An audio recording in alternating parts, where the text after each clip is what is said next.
दोस्तों नमस्कार। जिससे जंग उसी से धंधा, जंग और धंधे में सब जायज है क्या?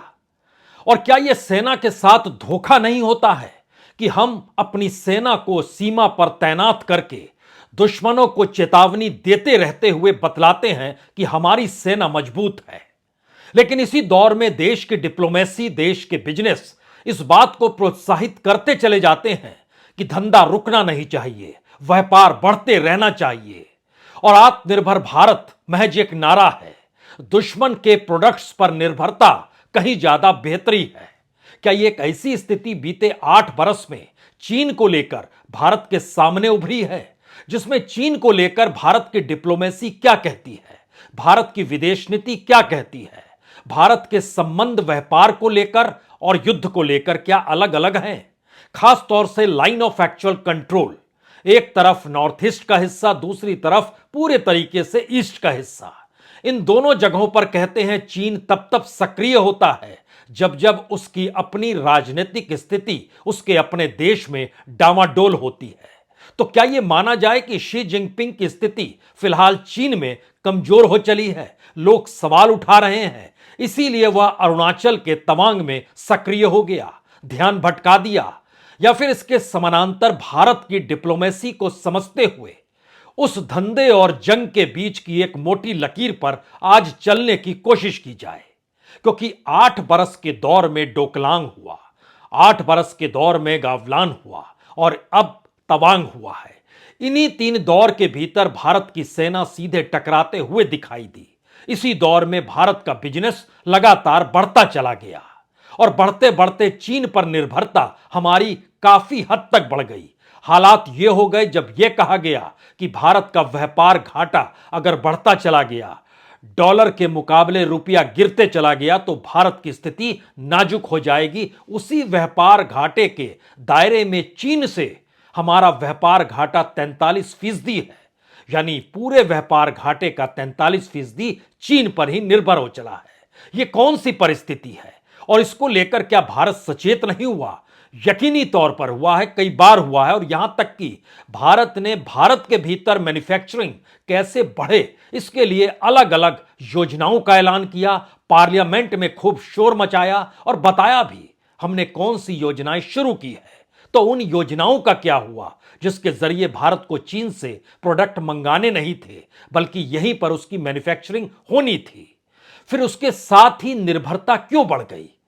क्यों भारत के भीतर चीन से माल लगातार बढ़ता चला गया, उसकी आवाजाही बढ़ती चली गई?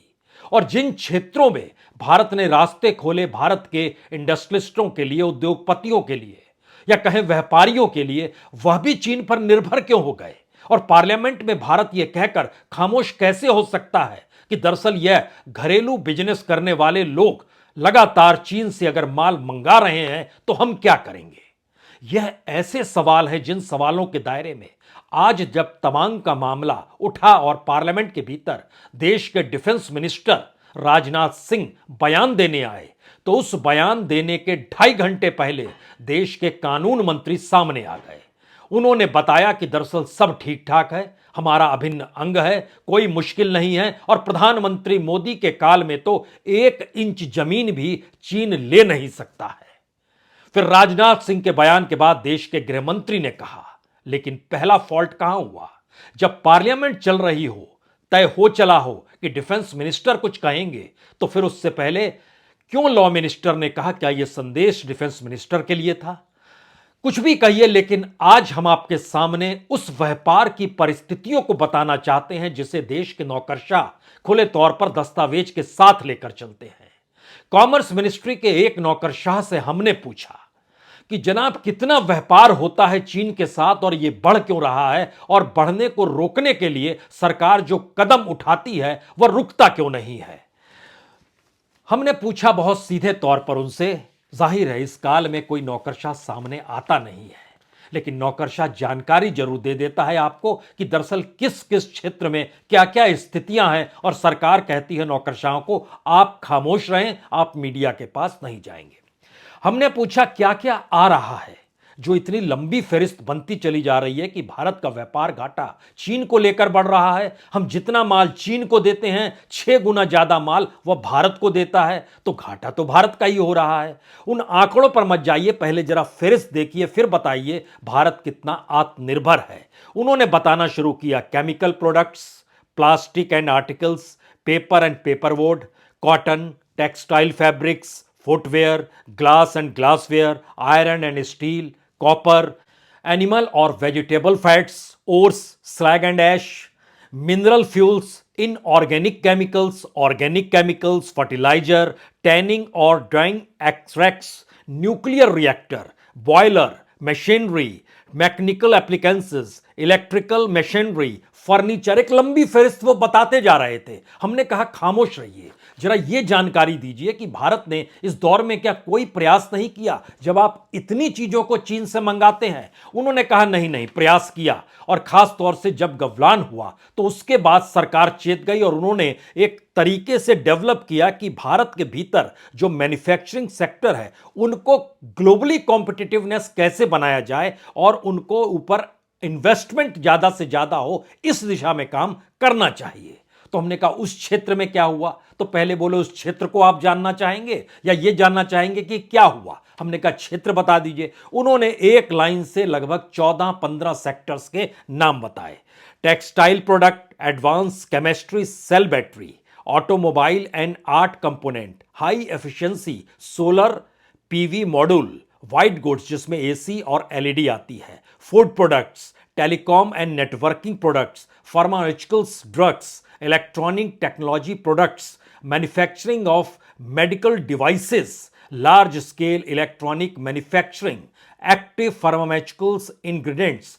और इन सारी बातों का जिक्र करते करते अगला सवाल हमारा यह था, जब इतने सेक्टर में सरकार ने प्रयास किए कि इन्वेस्टमेंट आए और यहां पर जो मैन्युफैक्चरिंग हो वह ग्लोबली कहीं कॉम्पिटिटिवनेस यानी प्रतिस्पर्धा में टिक पाए, तो उसका क्या हुआ।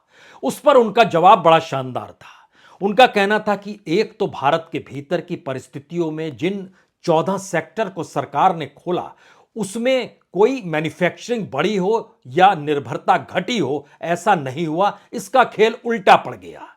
इस सेक्टर से जुड़े हुए लोगों ने सरकार से लाइसेंस तो ले लिया ये कहकर कि दरअसल हम इस क्षेत्र में काम करेंगे, लेकिन उसके बाद जो ठेकेदार होते हैं उसका सब ठेकेदार होता है, यानी चाइना से जो प्रोडक्ट मंगाया जाता है उस प्रोडक्ट को मंगाने की दिशा में जो लोग काम कर रहे थे उनके साथ उन्होंने समझौता किया कि आप अगर उस माल को भी ले आते हैं तो उस माल को हम भारत के बाजार में यह कहकर बेचेंगे कि यह हमने बनाया है। वो बन रहा है चीन में, और चीन जब माल बेचता है तो उसमें मेड इन चाइना कोई जरूरी नहीं है वो ना लगाए या लगाए, यह उसके ऊपर है या खरीदने वाले पर है, उसे सिर्फ अपना माल बेचना है। इसीलिए जब एक्सपोर्ट और इंपोर्ट का डाटा जब सरकार जारी करती है और दूसरी तरफ चीन जारी करता है तो उसमें भी डिफरेंस होता है। वो डिफरेंस भी जबरदस्त होता है, हम यह भी आपको बताएं। लेकिन उससे पहले सरकार ने जो पार्लियामेंट में कहा कि हम आत्मनिर्भर भारत की दिशा में बढ़े और वोकल फॉर लोकल का जो जिक्र कर रहे हैं वो सही है क्या। हमने इन बातों का जिक्र जब उस अधिकारी से पूछा तो उसने कहा यकीनी तौर पर आत्मनिर्भरता का मतलब यह है कि वह मेड इन इंडिया उस पर लिखा रहे। वो माल कहां से आ रहा है, कच्चे माल के तौर पर कहां आ रहा है या पके हुए माल के तौर पर कहां आ रहा है जो प्रोडक्ट के तौर पर है। खास तौर से इलेक्ट्रिक एप्लीकेंसेस में उसका कहना है जितने भी प्राइवेट आपको नजर आते हैं सभी चीन के माल हैं और चीन के जरिए ही निकल कर आते हैं, और इसीलिए हमारी निर्भरता चीन पर कहीं ज्यादा प्रोडक्ट्स को लेकर गवलान और डोकलाम के बाद हो गई है, तवांग तो आज है जब आप हमसे सवाल पूछ रहे हैं। तो अगला सवाल हमारा था, तो क्या सरकार जिन बातों का जिक्र करती है कि हमने अपने तौर पर प्रोडक्शन को बढ़ाया है और चीन पर निर्भरता कम हुई है, जो डाटा रखा जाता है क्या उसमें भी हेरफेर होता है। बोले अलग अलग कैटेगरी में रखा जाता है और सरकार सिर्फ अपने द्वारा किए गए जो एनओसी होते हैं उसके ही डाटा को रखती है। ओवरऑल डाटा चीन अपने तौर पर रखता है और बताता है कि हमने इतना माल भारत में एक्सपोर्ट किया है, और वो संख्या धीरे धीरे बढ़ती चली जाती है क्या। यह सवाल इसलिए बड़ा महत्वपूर्ण है क्योंकि अगर आप ध्यान दीजिए तो जनवरी से अक्टूबर तक के बीच में या पहले 6 महीने में जो व्यापार घाटा है वो पिछले साल की तुलना में अब दुगने की दिशा में बढ़ रहा है। यह कौन सी स्थिति है कोई भी पूछेगा। इसको लेकर एक सवाल और बताएं आपको। हम लोग जिक्र अक्सर करते थे दीपावली के मौके पर कि दीपावली में जो अलग अलग मूर्तियां बनती है, बिजली बनती है, वो चीन से आते थे। इस दौर में यह हो गया कि जितनी भी प्रतिमाएं बन रही हैं, चाहे आपको लिबर्टी की स्टैचू दिखाई दे भारत के भीतर, चाहे इक्वेलिटी की दिखाई दे, यानी कहीं सरदार पटेल की दिखाई दे, कहीं आपको हैदराबाद में रामानुजनाचार्य के दिखाई दे जिसका फीता भी प्रधानमंत्री ने काटा, वह भी चीन में बनी है। यानी जो बड़ी तादाद में भारत का धंधा है वह और व्यापक धीरे धीरे विस्तार हो चला है। और उसकी रफ्तार इस बात से समझिए कि China general administration of custom ने पिछले बरस का एक डाटा दिया जो भारत सरकार के डाटा से थोड़ा सा अलग है एक्सपोर्ट और इंपोर्ट को लेकर। उन्होंने बोला कि दरअसल 2021 में जो व्यापार हुआ तकरीबन 125 बिलियन डॉलर का है, यानी तकरीबन 10 लाख करोड़ से ज्यादा का है। जो उसमें चीन ने भारत में माल बेचा वो लगभग 8 लाख करोड़ से ज्यादा का है। भारत ने जो माल बेचा वह 2,32,000 करोड़ का है। तो 4 गुना, 6 गुना, 8 गुना, 10 गुना अलग अलग क्षेत्रों में जब प्रोडक्ट्स की आवाजाही हो रही है तो उसी दौर में हम एक बड़ी इकोनॉमी का हिस्सा चीन को दे रहे हैं। और यहीं से वो सवाल खड़ा हुआ कि दरअसल चीन की इकोनॉमी को बूस्टअप करने की दिशा में अमेरिका के व्यापार संबंध तो समझ में आते हैं, लेकिन भारत के भी क्या अमेरिकी तर्ज पर व्यापारिक समझौते हो चले हैं?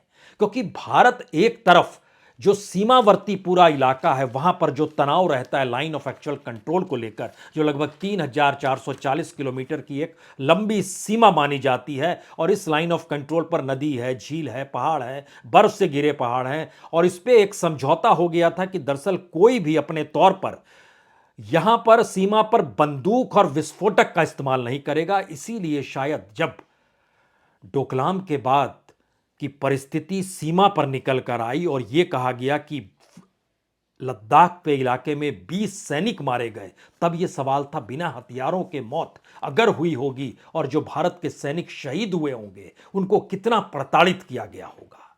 यानी वह देश जिसके साथ हमारा व्यापार बढ़ रहा है, वह देश जिस पर निर्भरता प्रोडक्ट्स की लेकर बढ़ रही है, उसी देश के सैनिकों के सामने भारत के सैनिक खड़े हुए हैं और शहीद हो रहे हैं और लगातार झड़प भी हो रही है। और पार्लियामेंट के भीतर आज जब डिफेंस मिनिस्टर ने कहा कि चीनी सैनिकों ने 9 दिसंबर 2022 को तवांग सेक्टर के यात्से इलाके में लाइन ऑफ एक्चुअल कंट्रोल पर अतिक्रमण कर यथास्थिति को एक तरफा रूप से बदलने का प्रयास किया।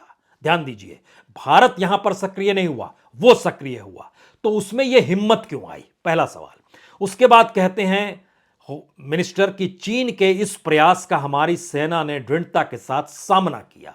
यकीनी तौर पर हमें अपनी सेना पर गर्व है, लेकिन जिस देश के भीतर लगातार हथियार बन रहे हैं और उन हथियारों का जमावड़ा भारत की सीमा पर हो रहा है, जो लगातार अलग अलग तस्वीरों के जरिए आ रहे हैं, तो क्या वह हथियार बनाने की दिशा में जो पूंजी लगती है वो भारत के देश से जो व्यापार होता है उसका उसमें जुड़ाव नहीं होगा? तो क्या यह सेना के साथ धोखा नहीं हुआ? क्या हमने सीमा पर सेना को खड़ा किया उस देश के सामने कि वह घुसे नहीं, और वो घुस के आता है तो हमारे सैनिक झड़प करते हैं, संघर्ष करते हैं, शहीद भी हो जाते हैं, लेकिन उससे हमारा व्यापार धीरे धीरे बढ़ता चला जाता है, कम नहीं होता है। और जब कम होने की प्लानिंग की जाती है तो वो इसलिए फेल हो जाती है क्योंकि हमारे यहां का इकोनॉमिक स्ट्रक्चर जो गवर्नमेंट ने बनाया है, उस इकोनॉमिक स्ट्रक्चर के दायरे में मैन्युफैक्चरिंग सेक्टर या उससे जुड़े व्यापारी, उद्योगपति सोचते हैं कि दरअसल यहां पर संभव इतना सस्ता माल दे पाना नहीं होगा, और करेंसी की सीमा नहीं होती है, बाजार की कोई सीमा नहीं होती है, तो क्यों माने हम लाइन ऑफ एक्चुअल कंट्रोल को भी, तो इसको तोड़ देते हैं। और यही स्थिति क्या बन रही है, क्योंकि इसके बाद जो कहा गया डिफेंस मिनिस्टर की तरफ से पार्लियामेंट में, उन्होंने कहा इस तनातनी में हाथापाई हुई, भारतीय सेना ने बहादुरी से चीनी सैनिकों को हमारे इलाके में अतिक्रमण करने से रोका और उन्हें उनकी पोस्ट पर वापस जाने के लिए मजबूर कर दिया। इस झड़प में दोनों ओर से कुछ सैनिकों को चोट आई, यानी मौत किसी की नहीं हुई, शहीद कोई नहीं हुआ, झड़प हुई, सारी चीजें ठीक है और इसके तुरंत बाद अमित शाह आए सामने, जो देश के गृह मंत्री हैं। जब तक मोदी सरकार सत्ता में है तब तक कोई भारत की 1 इंच जमीन कब्जा नहीं कर सकता। यह एक दूसरा सवाल निकल कर आया और उसके बाद तुरंत चीन की तरफ से एक वक्तव्य आया कि दरअसल सब कुछ ठीक है, अब डिप्लोमेटिक तरीके से और सैन्य तरीके से बातचीत की जा रही है। अगर इन परिस्थिति में देखिए तो सेना बातचीत कर रही है, मंत्री और डिप्लोमेटिक तरीके से विदेश मंत्रालय ने दरवाजे खोले हैं, लेकिन इस देश में कॉमर्स मिनिस्ट्री ने भी दरवाजे खोल दिए। इस देश के एक्सपोर्ट इंपोर्ट मिनिस्ट्री भी अपने तौर पर सक्रिय हो गई और भारत के साथ बढ़ता हुआ व्यापार इस हद तक बढ़ता चला गया, जो धीरे धीरे धीरे धीरे इस स्थिति में भारत को ले जाकर खड़ा कर चुका है कि जहां मई 2014 से पहले चीन का जो निवेश था भारत के भीतर में वो 116 अरब डॉलर का था। 2017 में ये बढ़कर, जिस समय डोकलाम हो रहा था, 160 अरब डॉलर हो गया। उसके बाद कहा गया अब इन्वेस्टमेंट आने को रोका जाए। इन्वेस्टमेंट को रोकने की प्रक्रिया की शुरुआत होती है, लेकिन जब इस बात की जानकारी आई कि लगभग भारत के व्यापार घाटे में चीन का ही सबसे बड़ा योगदान है, तो भारत की राजनीति सीधे सीधे कांग्रेस को कटघरे में खड़ा करती और कहती, अच्छा आप हम पे आरोप लगाएंगे। 2005 और 7 के बीच में क्या हुआ था? देश के गृह मंत्री ने कहा राजीव गांधी फाउंडेशन ने चीनी दूतावास से जो 1 करोड़ 35 लाख प्राप्त क्यों किए थे, यह बताएं। वो सवाल 2 देशों का हो रहा है। उन देशों के साथ मौजूदा वक्त में सेना के सामने आती मुश्किलों का है, सीमा पर होती झड़प का मुद्दा है, और डिप्लोमेसी हमारी कहती है कि व्यापार बढ़ाएंगे, झड़प चाहे बढ़ती चली जाए। और सरकार की तरफ से जो जानकारी निकल कर आई कि इसलिए वार मॉन्गरिंग हो चले हैं शी जिनपिंग, क्योंकि वह अपने देश में मुश्किल में है, तो वह निशाना साधते हुए नजरों को भटकाने के लिए इस दिशा में, तवांग की दिशा में बढ़े, और इसीलिए यह सब कुछ हुआ है। अब यहां पर 3 सवाल और सबसे बड़े निकल कर आते हैं, जिसमें एक सवाल तो यह है कि हमारा व्यापार लगातार किस रूप में बढ़ता चला गया। 2021 और 2022 इन 2 बरस के भीतर 45% व्यापार हमारा बढ़ गया, यानी चीन पर निर्भरता बढ़ी, हमारे आत्मनिर्भरता का नारा खोखला हो गया। जून 2020 में जब गलवान हुआ था और 20 सैनिक मारे गए थे, उसके बाद भी व्यापार 19% बढ़ता चला गया। अब सवाल यह है कि 1962 को याद करें, नेहरू को याद करें, उस दौर में हिंदी चीनी भाई भाई के नारे लगते थे, धोखा हो गया, पीठ में छुरा मार दिया, उसको याद करें, उस समय की गलत पॉलिसीज को याद करें, या इस बात का जिक्र करें कि 9 दिसंबर को, यानी 3 दिन पहले, जब पीएलए के सैनिक अरुणाचल प्रदेश के तवांग सेक्टर में घुसे, जिसके बाद भारत ने जवाबी कार्रवाई की, तो भारत जवाबी कार्रवाई के तहत व्यापार को रोकता क्यों नहीं है? बाजार के भीतर दोनों के बीच संबंध ऐसे कैसे बने चले जाते हैं? और खास तौर से देखिए तो जो मिडिल सेक्टर है, 3 सेक्टर में चीन की सीमा लगती है। पश्चिमी सेक्टर, जहां अक्साई चीन है, 1962 में उसने कब्जा कर लिया, भारत का दावा बरकरार है, और यह लगभग 1597 किलोमीटर लंबी सीमा है।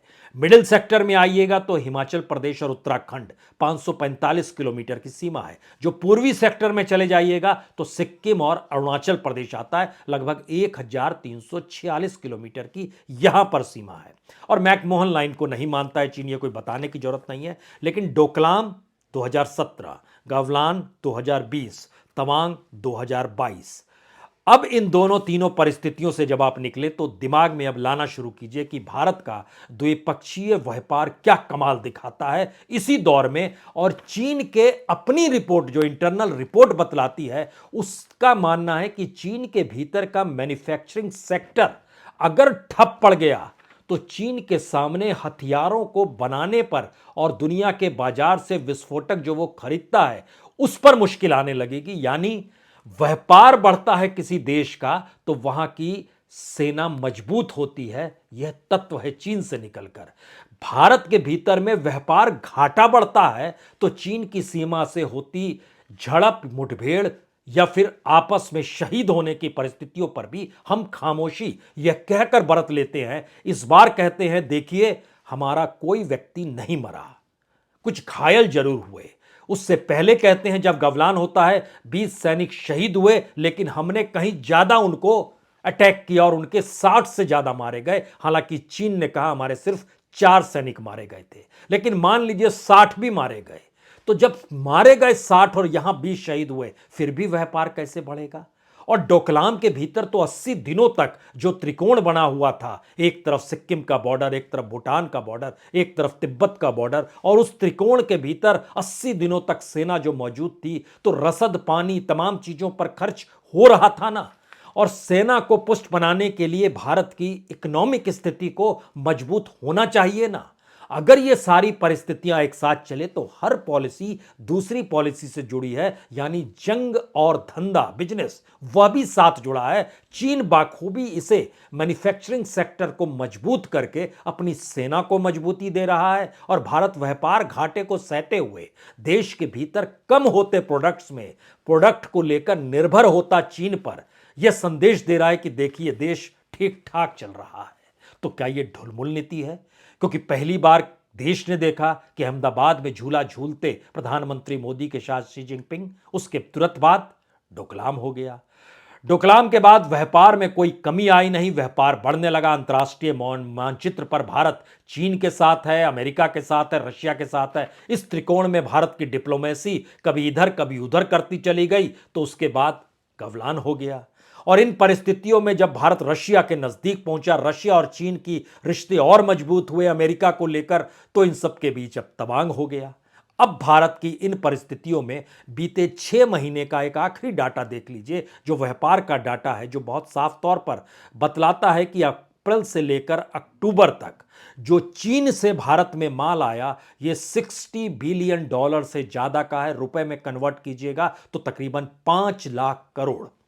और भारत ने जो माल बेचा वह $8.77 बिलियन, यानी लगभग 72-73 हजार करोड़। यानी इस 6 महीने के भीतर व्यापार घाटा जो बढ़कर लगभग 4.5 लाख करोड़, यानी 4,26,000 करोड़ का हो चला है। यानी साल बीतते बीतते यह $100 बिलियन पार कर जाएगा, यानी लगभग 8-9 लाख करोड़ को पार कर जाएगा। तो एक तरफ एक ऐसी परिस्थिति है जिसमें भारत की इकोनॉमी चीन में जा रही है, उसको लाभ पहुंचा रही है। दूसरी तरफ ऐसी स्थिति है कि हम सीमा पर मौजूद होकर उसी की सेना को, उसी के हथियारों के साथ जो सीमा पर वो सड़क बना रहा है, वहां पर रनवे बना रहा है, वहां पर घरों को बनाना शुरू कर दिया, वहां हथियारों को डंप करना शुरू कर दिया, वह एक विजन के साथ दूर की स्थिति को देख रहा है कि भारत की इकोनॉमी की डामाडोल स्थिति में चीन और ज्यादा कितना घुस सकता है। और हम अपने देश की इकोनॉमी के भीतर इकोनॉमी को संभालने के लिए अंतर्राष्ट्रीय डिप्लोमेसी में कभी इधर कभी उधर कभी इधर की परिस्थिति में आकर संबंध इस रूप में बना रहे हैं कि रशिया के साथ भी खड़े हैं, अमेरिका के साथ भी खड़े हैं, यूरोप को भी तेल दे देंगे रशिया से खरीदकर, और चीन के साथ भी खड़े हैं। उधर चीन और अमेरिका हो, अमेरिका और रशिया हो, इस ट्रायंगल के भीतर भारत का अपना अस्तित्व पहली बार अपने घरेलू बाजार को देख रहा है। और इस घरेलू बाजार में कोई दखल ना दे अंतर्राष्ट्रीय तौर पर, लेकिन जब तवांग जैसी घटना होगी जिसके साथ व्यापारिक रिश्ते बहुत मजबूत हैं, तो ऐसे में दुनिया के मानचित्र पर कौन आवाज उठाएगा और कहेगा कि चीन ने गलत किया, भारत के साथ जो किया? ये सारे सवाल हैं जो सरकार को सोचने होंगे। बहुत बहुत शुक्रिया, बहुत बहुत शुक्रिया।